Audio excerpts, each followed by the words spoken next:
আজকের টপিক হলো বাচ্চা কি করে হয়। কে কে বলতে পারবে হাত তুলো। বিজ্ঞানের ভাষায় কে কে বলতে পারবে হাত তুলো। রোহিত তুমি বলো। রাতের বেলায় যখন গোদামে একসাথে শুয়ে থাকে তখন উপর দিয়ে একটা দড়ি এসে বিছানায় বাচ্চা বলে চলে যায়। একদম সঠিক উত্তর। সত্যি স্যার? তুই খাতা গন্ডমা হয়েছিলিস বলে তোর মুখ থেকে এরকম কথা বেরোচ্ছে। এর পরের বার থেকে তুই যদি আমার ক্লাসে আসিস তাহলে তুই হাত তুলবি না, না হলে সেই হাতটা ভেঙে তোর গানে গুঁজে দেবো, পরীর কোলে যাবে ঘর যাবি।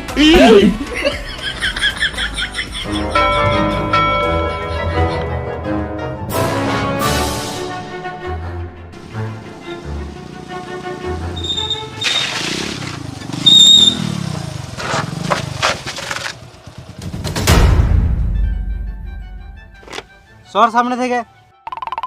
মাথা কি গান মাথায় লড়াচ্ছিস? ঘর থেকে লড়িয়ে এসছিস নাকি? আমি সরতে পারবো না। লজ্জা নাই বোকাচোদা? বুড়ো ঢাঁড় এই বাচ্চাদের সাথে মিশছিস। তা তোর কি? আমরা আগে এসছি, আমরা আগে যাবো, তুই গাড়ি ঘুরা।